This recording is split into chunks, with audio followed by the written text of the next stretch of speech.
మంగళసూత్రము ధరింపజేసినప్పుడు వధువును వరుణ్ణి చేతిలో చేయి కలిపి ప్రమాణాలు చేసినప్పుడు వారిద్దరూ ఐక్యపరచబడుతున్నారు. వారిద్దరు ఏక శరీరం. చెప్పకూడదు భయపరుస్తాం. హల్లెలూయా. వారిద్దరూ ఏక శరీరం. చెప్పండి, అందరూ చెప్పండి. ఇప్పుడు భార్య వేరు భర్త వేరు కాదు, భార్య భర్తలు ఒకటే, ఒకే ఆలోచన, ఐక్యత. ఇప్పుడు బాప్తిస్మం ఎప్పుడైతే నువ్వు తీసుకుంటున్నావో యేసుక్రీస్తుతో ఐక్యపరచబడుతున్నావు. ఏమేన్ గట్టిగా చెప్పలేదు పరుస్తాను. ఓకే, బాప్తిస్మం తీసుకున్నాను, నిబంధనలో అడుగుపెట్టాను. ఎట్లా బాప్తిస్మం తీసుకోవాలంట? మారు మనసు పొంది, హృదయము సున్నతి పొంది, అంతరంగము మార్పు చెంది. పెళ్లి కోసం పోయి మునుగుడు కాదు, ఏదో బాప్తిస్మం తీసుకోకపోతే నాకు శోధనలు వస్తున్నాయి అందుకని బాప్తిస్మం తీసుకోవాలి అందుకు కాదు. వాళ్ళు తీసుకుంటారు కాబట్టి నేను తీసుకోవద్దా, నేను కూడా తీసుకుంటా కాదు. మారు మనస్సు పొంది బాప్తిస్మం. చూడండి అపోస్తలులు 2:38 తీయాలందరూ. అపోస్తలులు 2:38, యాక్ట్స్ 2:38. మతం మారడం కోసం కాదు బాప్తిస్మం. పేతురు, మీరు మారు మనస్సు పొంది పాప క్షమాపణ నిమిత్తము ప్రతివాడు యేసుక్రీస్తు నామమున బాప్తిస్మము పొందుడి. ఏంటంట? ఎప్పుడంట? మారు మనస్సు పొంది, అంటే హృదయములో సున్నతి పొంది. The circumcision is in your heart and be baptized.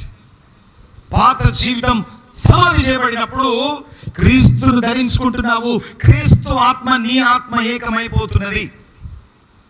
నువ్వు బాప్తిస్మం తీసుకునేంత వరకు క్రీస్తు బయట ఉన్నాడు, ఇప్పుడు నీ లోపడున్నాడు. నీవు క్రీస్తు కలిసిపోయి ఉన్నారు. ఇప్పుడు క్రీస్తు నీలో ఉన్నాడు. చెప్పండి, నాలో క్రీస్తు ఉన్నాడు. నా ఆత్మ క్రీస్తు ఆత్మ ఏకమైపోయింది. We are united with Christ. క్రీస్తుతో ఏకమైపోయాం. అందుకని క్రీస్తే నీలో పడున్నాడు. నువ్వు ఎవరి చుట్టూ తిరగాల్సిన అవసరం లేదు, ఇటువంటి పరిగెత్తాల్సిన అవసరం లేదు. క్రీస్తే నీలో పడున్నాడు. ఆయన మహిమ నీలో పడున్నది, ఆయన అభిషేకం నీలో పడున్నది, ఆయన నిబంధన నీలో పడున్నది. ఈ విధంగా బాప్తిస్మం ద్వారా నిబంధనలో ప్రవేశిస్తున్నాము. చెప్పలు పరుస్తాము. రెండవది, ఈ నిబంధనలో ఎలా కొనసాగాలి? How to continue in this covenant. నిబంధనలో వచ్చిన మంచిదే, బాప్తిస్మం తీసుకున్న మంచిదే. అయిపోయిందా? బాప్తిస్మంతో అయిపోయిందా? ప్రారంభమైందా? చాలామంది అబ్బా ఇన్ని రోజులు ప్రార్థన చేసినా మా అయ్యగారు బాప్తిస్మం ఇచ్చిండు, ఇక బాప్తిస్మం తీసుకున్నా అయిపోయింది. అయిపోలే, అప్పుడే స్టార్ట్ అయింది. అమ్మా కాదు, ఇప్పుడే మొదలైంది. హల్లెలూయా. తల్లి కడుపులో ఉన్నటువంటి శిశువు 9 మాసాలు ఎక్కడుంటాడు? 9 మాసాలు చెప్పాలి, గట్టిగా చెప్పాలి, గట్టిగా చెప్పాలి. ఎక్కడుంటాడు? కడుపులో ఎక్కడుంటాడు? నీళ్ళలో. దాన్ని ఏమంటారు? ఉమ్మ నీరు అంటారు. వాళ్ళు లోపల ఈత కొడతా ఉంటాడు. అప్పుడప్పుడు గోడలకు వచ్చి కొడతా ఉంటాడు కదా గర్భిణీ స్త్రీ. అలా భర్తలో ఇగో ఇక్కడికి వచ్చి వీడు గోడలు గుద్దుతూ ఉంటాడు. పంచింగ్ స్లో నుంచి లోపల స్విమ్మింగ్. ఎక్కడ ఉన్నాడు వాడు? నీళ్ళలో ఉన్నాడు. చెప్పండి, నీళ్ళలో నుండే జన్మించాలి ఎవరైనా కూడా. నీవు కూడా బాప్తిస్మం కూడా నీళ్ళలో నుండే జన్మించాలి. తల్లి కడుపులో నుండి నీళ్ళలో నుండి ఎలా బయటకు వచ్చావో భౌతిక జన్మము, ఈ బాప్తిస్మము తిరిగి జన్మించిన వాడు కూడా నీటిలో ముంచబడి నీళ్ళలో నుండే జన్మించాలి. మరి చెప్పండి, ఎవరు కొడతలేరు? అందుకని నికోదేముతో యేసు ప్రభువు అంటున్నాడు, ఒకడు నీటి మూలముగాను ఆత్మమూలముగాను జన్మించితేనే గాని వాడు దేవుని రాజ్యములో ప్రవేశింపనేరడు. నువ్వెప్పుడైతే నీటి మూలముగా జన్మిస్తున్నావు అని అంటే అర్థమేంటిది? బాప్తిస్మము ద్వారా నీటిలో నుంచి నువ్వు జన్మిస్తున్నావు, నీటి మూలంగా. రెండవది ఆత్మ మూలంగా, పైనుండి దేవుని ఆత్మ నీ లోపలికి వచ్చి పరిశుద్ధాత్మతో నింపబడుతున్నావు. ఇప్పుడు ఈ జన్మించిన శిశువు అంటే బాప్తిస్మం ద్వారా నువ్వు ఎప్పుడైతే బయటకు వచ్చినావో, నీళ్ళలో బాప్తిస్మం తీసుకొని క్రీస్తులో నీవు నూతన జీవితాన్ని పొందుకొని నూతనమైన వయస్సు ఇప్పుడు నీది. నీకు 60 ఏళ్ళు ఉండొచ్చు, కానీ క్రీస్తులో zero age. Praise the Lord, hallelujah. ఇప్పుడే పుట్టిన శిశువు జీవితం అయిపోయిందా, ప్రారంభించబడిందా? చెప్పాలి. ఇప్పుడు క్రీస్తులో నువ్వు నీళ్ళలో ఎప్పుడైతే పుట్టావో ఇప్పుడే స్టార్ట్ అయింది నీ జీవితం. Day 1, day 2, day 3, day 4, day 5. Eliezer, మీ పాపకి ఎంత ఇప్పుడు వయసు? 10 నెలలు దాటినాయి. చప్పట్లు కొడదాం దేవునికి స్తోత్రం, హల్లెలూయా. డేస్ కౌంట్ చేసుకుంటా, పాప పుట్టిన తర్వాత డేస్ కౌంట్ చేసుకుంటా 10 నెలలు. దేవునికి స్తోత్రం, హల్లెలూయా. మీ బాబుకి ఎన్ని రోజులు? 1 మంత్ దాటింది. చప్పట్లు కొడదాం దేవునికి స్తోత్రం, హల్లెలూయా. 1 మంత్, డేస్, ఓన్లీ డేస్. అలాగే క్రీస్తులో బాప్తిస్మం తీసుకున్నటువంటి వారు 1, 2, 3 ఇలా దినాలు గడుస్తున్నాయి. చూడండి, ఆ తల్లులు ఆ పిల్లలను ఎంత క్షేమాభివృద్ధి కలిగిస్తున్నారు. ఎలియాజర్ ఫోన్ చేస్తారు, అన్న టీకాలు వేయించినామన్నా, కొంచెం జ్వరం వచ్చినట్టున్నది, ప్రార్థన చేయన్నా. ఎంత క్షేమము, ఎంత జాగ్రత్త పడుతూ ఉంటారో పిల్లల గురించి. హల్లెలూయా. పాలు తాగి కొంచెం అంత ఎక్కువైతే కూడా కక్కింది మా బిడ్డ కక్కింది, ఎంత భయం. హల్లెలూయా. అంతేనా? రాహుల్ మధ్యరాత్రి లేపి ఏడిపిస్తూ ఉన్నాడు. నువ్వు ఎంత అలసిపోయి వచ్చి పడుకున్నా కూడా వాళ్ళు ఏం చేస్తూ ఉంటారు? ఏడిపిస్తే నెట్టేస్తారా పిల్లల్ని? నెట్టేరు. వాళ్ళ పట్ల చాలా జాగ్రత్త కలిగి ఆ పిల్లల్ని పెంచుతూ ఉంటారు. 2 చేతులు తల్లిలో చెప్దాం.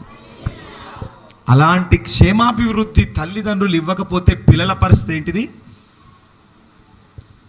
స్పర్శ. అందుకనే నిబంధనలో వచ్చినటువంటి మనము ఒక పుట్టిన పాపకు ఎంత సురక్షితంగా చలికి తగిన వస్త్రాలు, ఎండ కొడితే ఎండకు తగిన వస్త్రాలు, వర్షాకాలంలో వర్షానికి తగిన వస్త్రాలు, వారి యొక్క వయస్సుకు తగిన ఆహార నియమాలు, ఆరోగ్య నియమాలు అన్నీ పాటిస్తేనే కానీ వాళ్ళు మన చేతికి రారు. ఇప్పుడు పెరిగి పెద్దగైన తర్వాత నువ్వు ఏం చేసినావు? అరే నీ ముడ్డి కడిగినరా వాళ్ళు.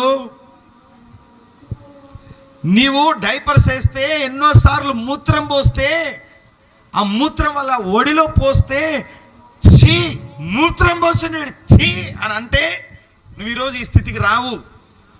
ఆ మూత్రాన్ని కూడా అమృతంలాగా సహించిండ్రు తల్లులు. ప్రైజ్ ది లార్డ్, హల్లెలూయా. నా కొడుకు, నా బిడ్డ ఆ మూత్రపు వస్త్రాలను కూడా ఆనందంగా మార్చారు. కానీ పెరిగి పెద్దగైన తర్వాత అది తల్లి తండ్రులు చేసిన త్యాగాలు పిల్లలకు కనబడతలేవు. అందుకని గుర్తుపెట్టుకోండి, చిన్నప్పుడు తల్లిదండ్రులు మిమ్మల్ని చూసుకున్నారు. మీరు పెద్దగైన తర్వాత మీ తల్లిదండ్రులను ఆ చిన్నపిల్లలాగా మీరు చూసుకోవాలి. Game reverse.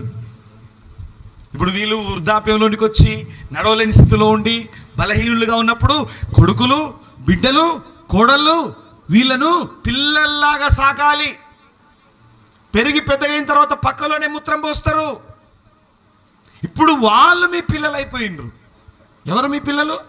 తల్లిదండ్రులే మీ పిల్లలు. చిన్నప్పుడు వాళ్ళని చేశారు, పెద్దగైన తర్వాత నువ్వు చేయాలి. వాళ్ళకు డైపర్స్ మార్చాలి. వాళ్ళు కదలలేని స్థితిలో ఉంటే వాళ్ళకి సహాయం చేయాలి. తల్లిదండ్రులను పిల్లలు చూసుకోవాలి. ఈరోజు తల్లిదండ్రులు చూసుకోకుండా అనాథాశ్రమంలో వదిలిపెట్టి వెళ్ళిపోతున్నారు. బాగా డబ్బు సంపాదించి కొడుకులకు బిడ్డలకు ఇచ్చేసిన తర్వాత అన్ని వాళ్ళ పేరు మీద రాసిన తర్వాత ఒక తన్నుదన్ని ఎల్లగొడతా ఉన్నారు కొడుకులు బిడ్డలు. కోడళ్ళు వచ్చిన తర్వాత వీళ్ళు మారిపోయి వాళ్ళని ఎట్లా చూసుకుంటాం మనం? మనకు పిల్లలు లేరా? మన పిల్లని ఎవరు చూసుకోవాలి? వాళ్ళని ఎవరు చూసుకుంటారు అని తల్లిదండ్రులను తీసుకుపోయి అనాథాశ్రమంలో పడేస్తూ ఉన్నారు. లేదు, ఇది ఒక నియమం దేవుడు పెట్టిండు. నువ్వు వాళ్ళకు పిల్లలుగా ఉన్నావు, వాళ్ళు నీకు పిల్లలు అవుతారు. నీ తల్లిదండ్రులే నీ పిల్లలు రేపు. చెప్పండి, నా తల్లిదండ్రులే నా పిల్లలు. ఏమైనా హల్లెలూయా. నీ పిల్లలు వాళ్ళు. పిల్లల్ని ఎట్లా చూసుకుంటావు అలా చూసుకోవాలి మన తల్లిదండ్రులను కూడా. ఇది ఒక ప్రక్రియ. సో ఈ విధంగా సంఘంలో ఎవరైతే క్రొత్తగా బాప్తిస్మం తీసుకొని రక్షింపబడుతున్నారో వారు నిబంధనలోనికి వస్తున్నారు. రెండవది, ఆ నిబంధనలో కొనసాగాలి అంటే ఎంత సురక్షితంగా మన చిన్నపిల్లల్ని మనం చూసుకుంటున్నామో అలాగా ఆ నిబంధనలో కొనసాగడానికి 4 పిల్లర్స్ దేవుడు ఇచ్చాడు. అందుకని సంఘానికి 4 పిల్లర్స్. అపోస్తల కార్యం 2వ అధ్యాయం 41-42 వచనాలు చూద్దాం. కాబట్టి అతని వాక్యమును అంగీకరించిన వారు బాప్తిస్మం పొందిరి. బాప్తిస్మము పొందిరి. ఆ దినమందు ఇంచుమించు 3000 మంది ఆ దినమందు ఇంచుమించు 3000 మంది చేర్చబడిరి. వీరు అపోస్తలుల బోధయందు. వీరు అపోస్తలుడు. ఈ 4 పిల్లర్స్ చెప్తున్నాను. హలో, బాప్తిస్మం తీసుకున్న తర్వాత ఈ 4 పిల్లర్స్ మీ జీవితంలో ఉండాలి. అందరికి చూడాలి. ఎవరు కళ్ళు మూసుకోవద్దు, కళ్ళు మూసుకొని వినొద్దు, కళ్ళు తెరిచే వినాలి. ధ్యానం చేయకండి, వినండి. ఇంటికి పోయిన తర్వాత ధ్యానం చేయండి. పాస్టర్ గారు ఏం